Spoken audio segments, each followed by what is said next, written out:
Oke, bismillahirrahmanirrahim. Assalamualaikum warahmatullahi wabarakatuh. Waalaikumsalam warahmatullahi wabarakatuh.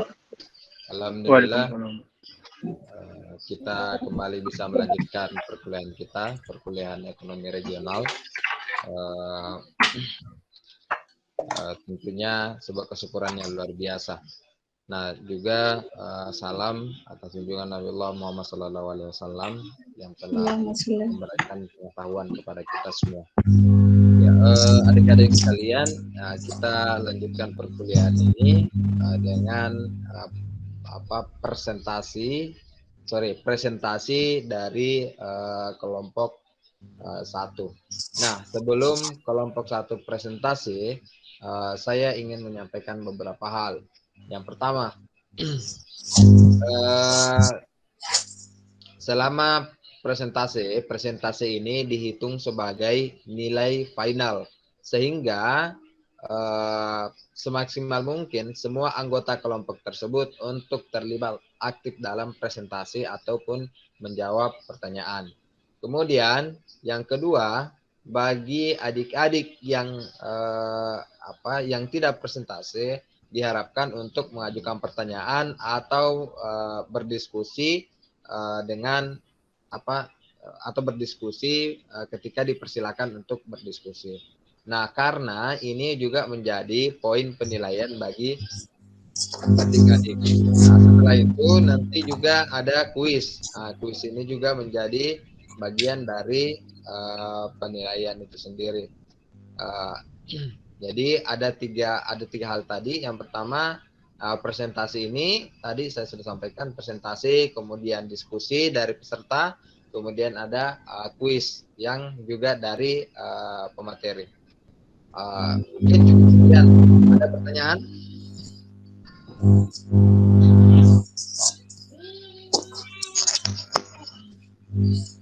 Apa ada pertanyaan sebelumnya sebelum kita mulai?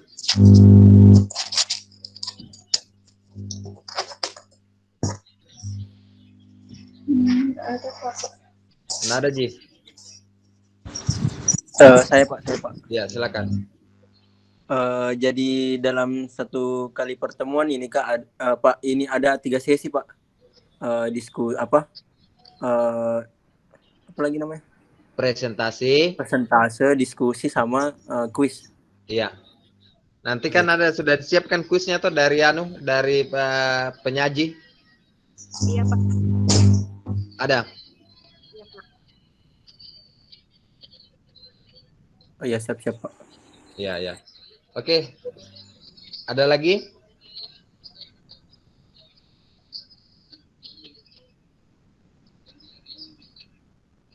Kalau tidak ada, mungkin yang tugas presentasi hari ini silakan, dipersilakan.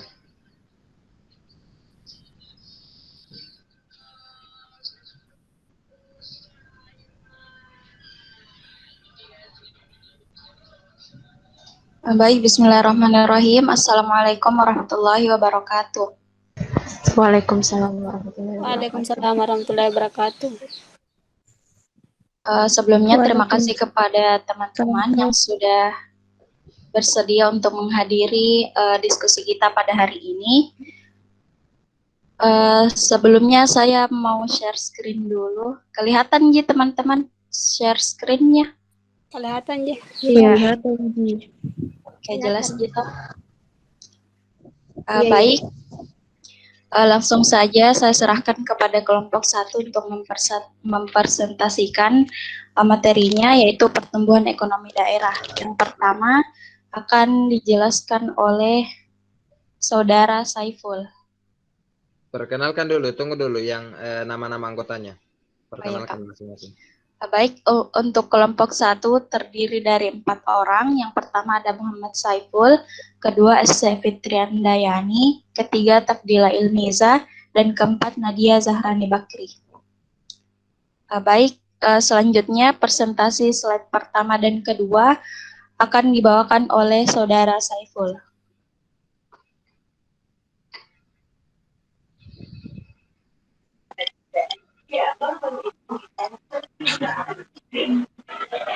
Saudara Saiful, ada Ji?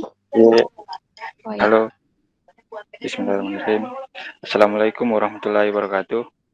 Waalaikumsalam Waalaikumsalam warahmatullahi wabarakatuh. Terima kasih atas kesempatannya. Jadi di sini saya akan membawakan atau materi tentang pembangunan ekonomi, definisi pembangunan ekonomi daerah. Pembangunan ekonomi daerah merupakan suatu proses menuju perubahan yang diupayakan secara terus-menerus untuk meningkatkan kesejahteraan masyarakat. Salah satunya indikator keberhasilan pelaksanaan pembangunan yang dapat dijadikan tolak ukur secara makro ialah pertumbuhan ekonomi yang dicerminkan dari pertumbuhan produk domestik bruto atau PDRB. Dalam suatu wilayah, semakin tinggi pertumbuhan ekonomi suatu wilayah akan mempermudah kegiatan ekonomi diperoleh dari laju pertumbuhan PDRB atas dasar harga konstan. Pembangunan ekonomi daerah adalah suatu proses di mana pemerintah daerah dan masyarakat mengelola sumber daya yang ada dan membentuk suatu pola kemitraan antara pemerintah daerah dengan sektor swasta untuk menciptakan suatu lapangan kerja yang baru dan merangsang perkembangan kegiatan ekonomi atau pertumbuhan ekonomi dalam wilayah tersebut.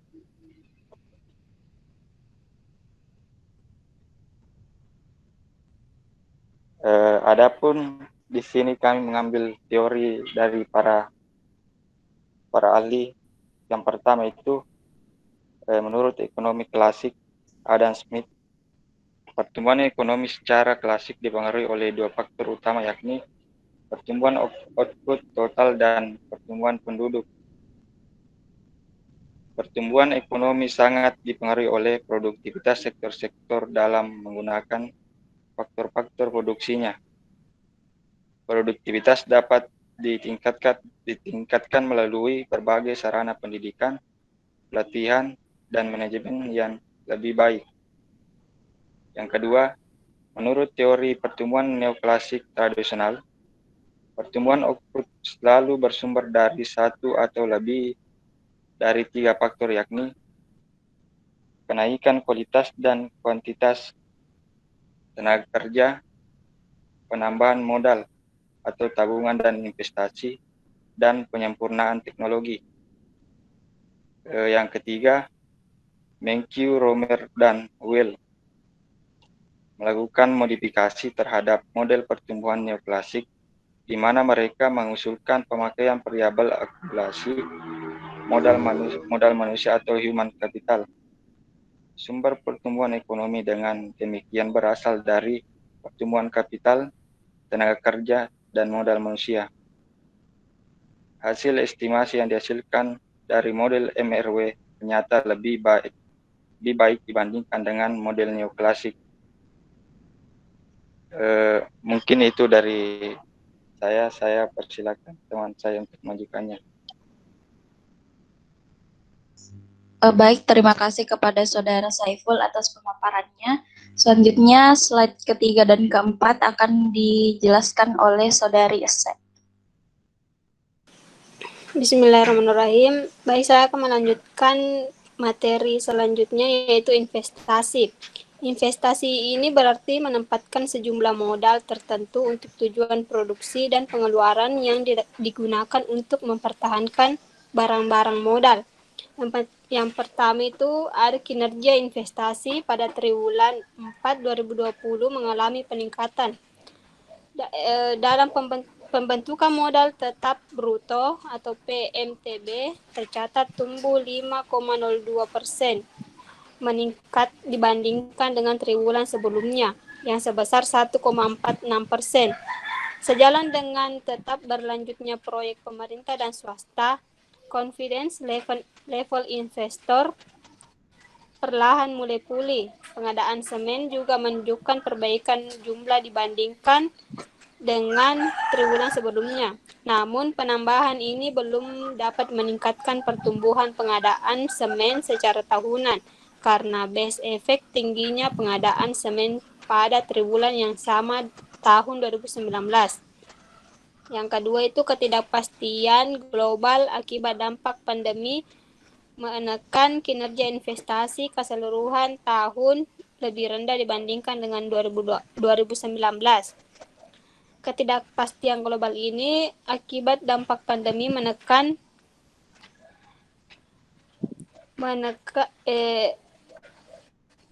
investasi Sulawesi Selatan selama tahun 2020 tercatat tumbuh 1,78%, lebih rendah dibandingkan tahun 2019 yang sebesar 5,67%. Penundaan investasi pemerintah dan swasta selama masa pandemi menurunkan kinerja investasi sejalan dengan realokasi dan refocusing anggaran pemerintah untuk penanganan pandemi. Di sisi lain, pelaku bisnis juga cenderung wait and see di tengah ketidakpastian yang meningkat. Selanjutnya, pada triwulan 1 2021, aktivitas investasi diperkirakan akan lebih moderat. Dibandingkan dengan triwulan laporan, kondisi tersebut dipengaruhi oleh sejumlah proyek investasi yang masih dalam tahap konsolidasi. Namun demikian, upaya pengadaan tender dini pemerintah disertai dengan ruang belanja yang lebih besar diperkirakan menopang pertumbuhan investasi triwulan berjalan. Selanjutnya, ekspor dan impor. Perbaikan kinerja ekonomi triwulan 4 2020 tertahan oleh sektor eksternal melalui aktivitas ekspor dan impor. Sejumlah korporasi besar di Sulawesi Selatan ini menjadi bagian dari rantai pasok global, terutama untuk komoditas pertambangan nikel. Yang pertama, sejalan dengan penurunan konsumsi, kinerja impor mengalami penurunan dibandingkan dengan triwulan sebelumnya. Impor barang konsumsi tercatat mengalami perlambatan.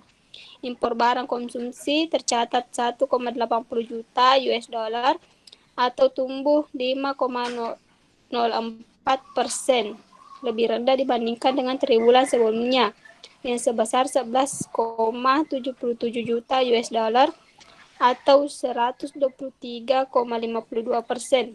Seiring kinerja konsumsi rumah tangga yang menurun. Berdasarkan penggunaannya, aktivitas impor masih didominasi oleh komoditas bahan baku, khususnya gandum yang mengalami pertumbuhan signifikan jika dibandingkan dengan triwulan sebelumnya. Yang kedua, aktivitas ekspor dan impor pada triwulan 1 2021 diperkirakan lebih tinggi dibandingkan dengan triwulan sebelumnya. Aktivitas masyarakat ini yang meningkat juga diperkirakan mendorong permintaan barang konsumsi impor. Di sisi lain, aktivitas perdagangan antar daerah terus didorong oleh dinas dan instansi terkait. Sulawesi Selatan sebagai hubungan kawasan Indonesia Timur dan sekaligus lumbung pangan nasional senantiasa didorong untuk melakukan peningkatan aktivitas perdagangan. Salah satunya melalui inisiasi kerja sama antar daerah atau KADEP bersama dengan provinsi lain. Lebih tingginya aktivitas perdagangan antara daerah tersebut juga tercermin dari peningkatan volume barang dan jasa yang dikirimkan melalui jasa pengiriman. Sekian dari saya.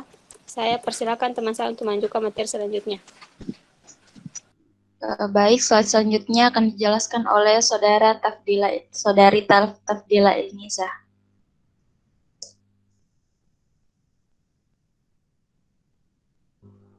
Baik, terima kasih atas kesempatannya. Saya akan melanjutkan. Adapun faktor yang mempengaruhi pertumbuhan ekonomi, yaitu yang pertama, tanah dan kekayaan lainnya.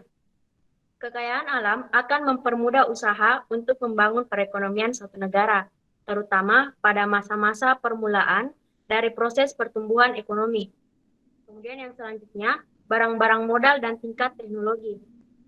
Barang-barang modal penting, artinya dalam mempertinggi efisiensi pertumbuhan ekonomi, barang-barang modal yang sangat bertambah jumlahnya dan teknologi yang telah menjadi bertambah modern memegang peranan yang penting dalam mewujudkan kemajuan ekonomi yang jauh tinggi. Kemudian yang selanjutnya, jumlah dan mutu penduduk dan tenaga kerja. Penduduk yang bertambah akan mendorong maupun menghambat pertumbuhan ekonomi. Akibat buruk dari pertambahan penduduk kepada pertumbuhan ekonomi dapat terjadi ketika jumlah penduduk tidak sebanding dengan faktor-faktor produksi yang tersedia. Kemudian yang selanjutnya, sistem sosial dan sikap masyarakat. Baik, saya lanjutkan slide selanjutnya, yaitu teori basis ekonomi.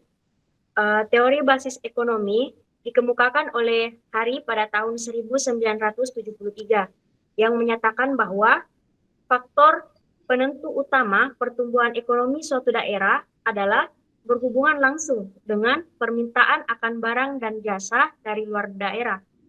Dalam teori basis ekonomi, bahwa semua wilayah merupakan sebuah sistem sosioekonomi yang terpadu. Teori inilah yang mendasari pemikiran teknik location question, yaitu teknik yang membantu dalam menentukan kapasitas ekspor perekonomian daerah dan derajat keswasembada. Kemudian, menurut Glasson, konsep dasar basis ekonomi membagi perekonomian menjadi dua sektor, yaitu yang pertama, sektor basis. Sektor-sektor basis adalah sektor-sektor yang mengekspor barang-barang dan jasa ke tempat di luar batas perekonomian masyarakat yang bersangkutan. Kemudian, sektor basis. Sektor-sektor bukan basis adalah sektor-sektor yang menjadikan barang-barang yang dibutuhkan oleh orang yang bertempat tinggal di dalam batas perekonomian masyarakat bersangkutan. Sekian dari saya serahkan ke moderator.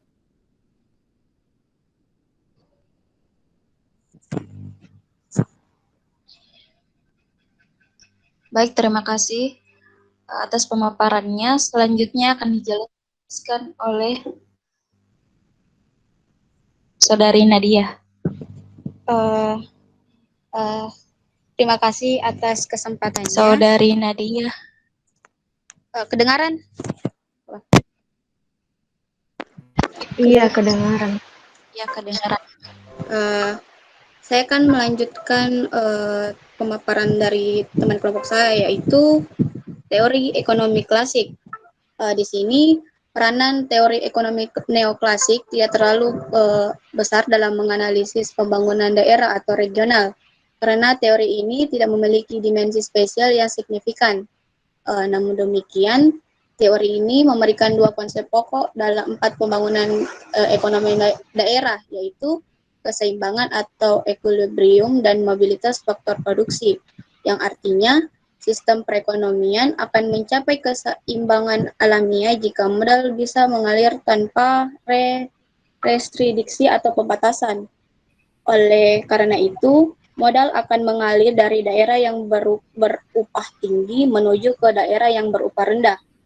Selanjutnya, peran pemerintah dalam pembangunan daerah. Yang pertama itu sebagai entrepreneur. Di sini perannya pemerintah daerah bertanggung jawab untuk menjalankan suatu usaha bisnis. Bisnis pemerintah daerah itu sendiri, contohnya BUMD atau Badan Usaha Milik Daerah. Yang kedua, sebagai koordinator.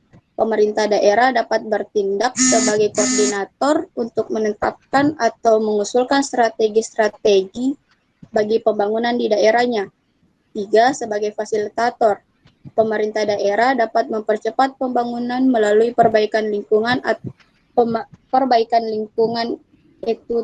etudinal atau perilaku atau budaya masyarakat di daerahnya.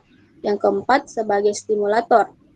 Di sini pemerintah daerah dapat menstimulasi penciptaan dan pengembangan usaha melalui tindakan-tindakan khusus yang akan mempengaruhi perusahaan-perusahaan untuk masuk ke daerah tersebut dan menjaga agar perusahaan-perusahaan yang telah ada tetap berada di daerah tersebut.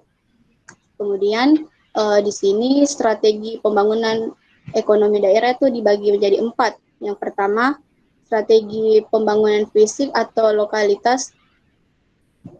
Yang kedua, strategi pengembangan dunia usaha. Yang ketiga, strategi pengembangan sumber daya manusia. Dan terakhir, strategi pengembangan masyarakat. Sekian dari saya serahkan ke moderator.